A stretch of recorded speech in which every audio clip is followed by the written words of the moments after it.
This is the story of how the most powerful cable news network in America agreed to pay $787.5 million for telling lies it knew were lies.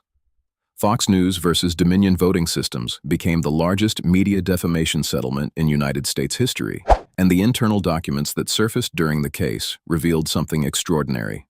Here was a news organization that privately called election fraud claims crazy and insane, while broadcasting those exact same claims to millions of viewers night after night because it was terrified of losing its audience. To understand how we got here, you have to go back to one phone call on election night 2020. On November 3rd, Fox News did something no other network had done. Its decision desk, led by data analyst Arnon Mishkin, projected Arizona for Joe Biden. It was the first television network to make that call, and it detonated a bomb inside Fox's own audience. Trump supporters erupted in fury. The network's three biggest primetime stars, Tucker Carlson, Sean Hannity, and Laura Ingraham, went ballistic. In a group text between the three of them, Ingraham said, "Mishkin always made my skin crawl." Fox News anchor Brett Baier emailed network president Jay Wallace, urging him to rescind the call. "This situation is getting uncomfortable, really uncomfortable," he wrote. He accused the decision desk of standing by its projection out of pride and added, "It's hurting us. The sooner we pull it, even if it gives us major egg, and we put it back in his column, the better we are, in my opinion."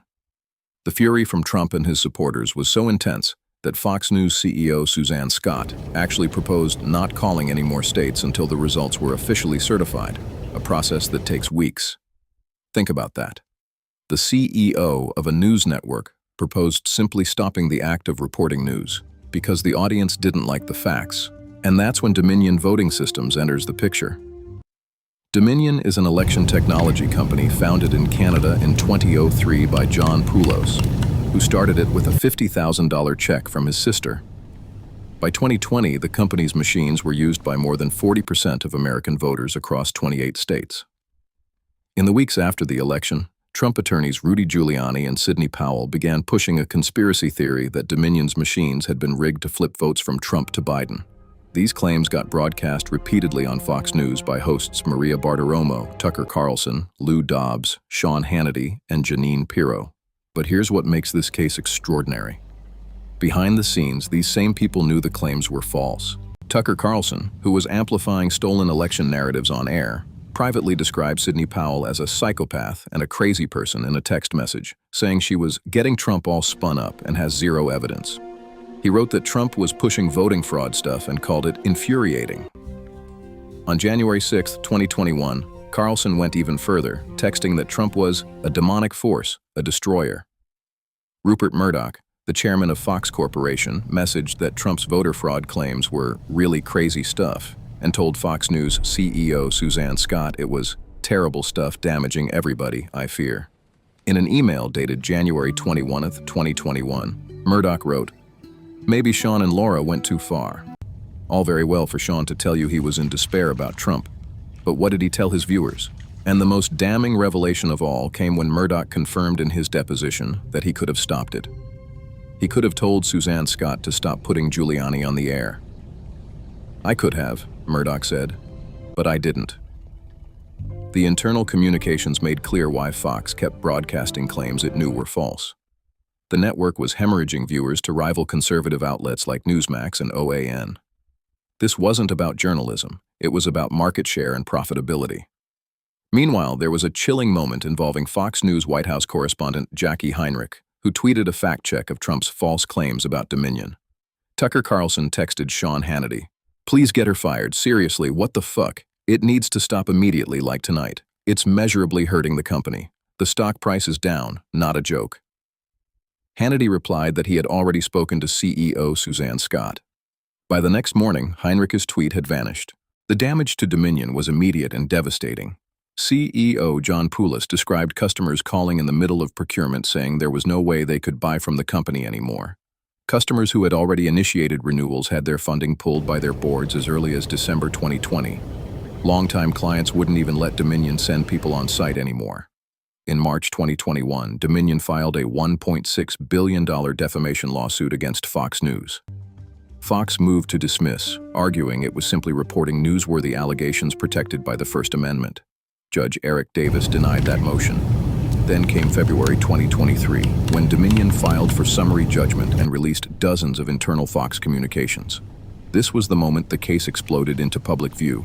On March 31, 2023, Judge Davis issued a critical ruling. None of the disputed statements Fox News made about Dominion were true. The only remaining question was whether Fox had acted with what the law calls actual malice, meaning knowledge that the claims were false or reckless disregard for the truth. Legal experts were stunned by the volume of evidence. Jeff Kosseff, a law professor at the Naval Academy and former First Amendment lawyer, said, "I can't recall the last time I've seen so much evidence of actual malice just piled on top of each other." Then came a last-minute revelation that infuriated the judge.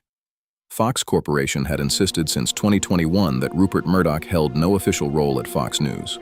But on Easter Sunday, just days before trial, Fox disclosed that Murdoch was actually executive chair at Fox News. Judge Davis was clearly disturbed. "My problem is that it has been represented to me more than once that he is not an officer," he said. Jury selection began on April 13th. On April 16th, the night before opening statements, Judge Davis announced a one-day delay and reportedly asked the parties to try to settle.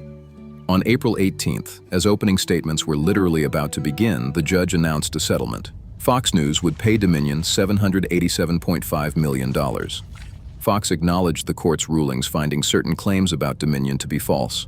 But notably, Fox was not required to issue any on-air apology or retraction. Dominion's lead attorney Justin Nelson declared, "Truth matters, lies have consequences."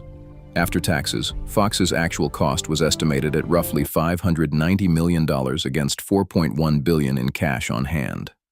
For context, the previous largest media defamation settlement in U.S. history was $177 million between ABC News and a meat processing company in 2017. Fox's settlement was more than 4 times larger. 6 days after the settlement, Fox announced Tucker Carlson's departure from the network. Fox had already forced Lou Dobbs off the air in February 2021, just 1 day after Smartmatic, another voting technology company, filed its own defamation suit. The ripples from this case continue today. Dominion settled its lawsuits against both Rudy Giuliani and Sidney Powell. Newsmax settled with Dominion for $67 million in August 2025. And Smartmatic's $2.7 billion lawsuit against Fox News is still active and moving toward trial.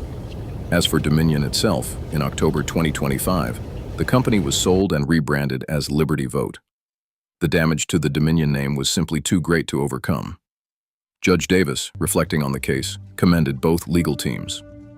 "I've been on the bench since 2010, he said, and I think this is the best lawyering I've had, ever.